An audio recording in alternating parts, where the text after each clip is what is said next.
This is Amanda Buffomontizi, Monica and Phoebe's annoying friend who is one of the most self-obsessed people we've ever seen on TV. Remember how badly Monica and Phoebe wanted to run away from her because all Amanda could talk about was herself? Remember Josiah Bounderby from Charles Dickens's novel Hard Times? The man could use any topic to bring the conversation back to himself. Now, can you imagine the horror if Amanda or Bounderby or, God forbid, both of them started writing poetry? Can you guess what the topic of their poetry would be?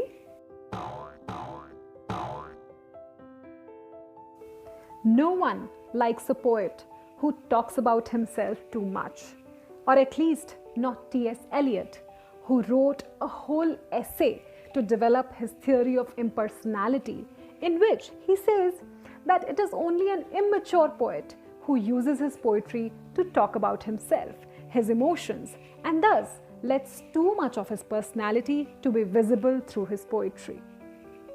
So, in the year 1920, in his essay, Tradition and the Individual Talent, Eliot gave the impersonality theory of poetry, and that's what we are going to discuss in this video. But before we move forward, I request you to consider pressing the subscribe button. Every new subscriber assures me that my content is helpful and that you guys appreciate what I'm doing.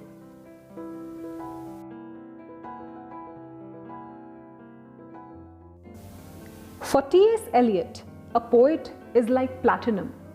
Not that he's available at jewelry stores at ridiculous prices, but like in a chemical reaction between sulfur dioxide and oxygen, a filament of platinum is required for the chemical reaction to take place. The filament acts as an agent, as a catalyst for the chemical reaction, but the final product, that is sulfurious acid, does not contain any trace of platinum. So the poet and the poetic process are equated with a chemical reaction, and the poet is equated to platinum. And just like the platinum does not leave any of its trace on sulfurious acid in that chemical reaction, similarly, the trace of a poet's personality should not be visible in his final product, in the poem that he composed. Now, Eliot was writing against two things. Number one, he did not want poetry to be a simple expression of inner voice, like it was for the Romantic poets, especially Wordsworth. Now, we know that Wordsworth defined poetry as a spontaneous overflow of powerful feelings, feelings being the main word here. And he also wrote that poetry is the recollection of emotions in tranquility. Now, Eliot totally rejects this opinion, and he says that it is not so simple to express human emotions. It is not so simple to express the human mind and what he thinks. It's not that easy, especially in the time that Eliot was writing, which was just after the First World War, when human nature, human mind, human emotions were not stable concepts, were not simple ideas. They all had crashed, and there was confusion and chaos all around, and Eliot believed that the poetry of the times should reflect the chaos and confusion of the human mind and the complexity of our nature. Our poetry should be an expression of that complexity, and thus should not be considered a simple process of expressing your inner voice in simple language, as the Romantics did before him. Now, those who paid attention to the title of Eliot's essay, you see that it's Tradition and the Individual Talent. So, for Eliot, a poet fuses two forces. And what are the two forces? One is tradition and one is his individual talent. What is tradition?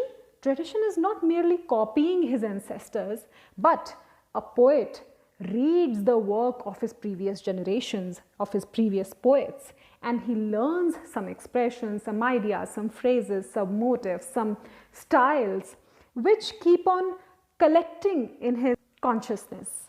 And when he starts to create poetry, the tradition that he has acquired from sustained reading, from sustained attention to the art before him, fuses with his individual talent. His mind becomes a laboratory in which tradition combines with individual talent and creates something complex, something new, something that has never been said before, but takes the help of both tradition, which existed before him, and also his personal experiences, which create his individual talent.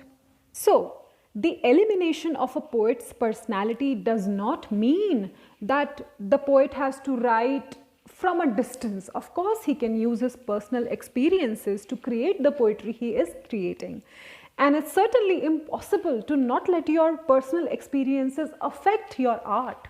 But Eliot says that for this, a mature poet will take the help of tradition and he will take the help of an objective correlative. What is an objective correlative? Any imaginary motif, any imaginary character, any imaginary theme which does not let the poet's personality seep through his words. For example, T.S. Eliot mentions John Milton as a poet, as a mature poet who has used impersonality of poetry to elevate his art. We'll take example of his poem Paradise Lost. Now we know that Paradise Lost is an epic. So the whole structure, the epic tradition has been taken from a traditional form that began in Greek literature from Homer, the Iliad, the Odyssey, and Milton took the form and used it in English poetry.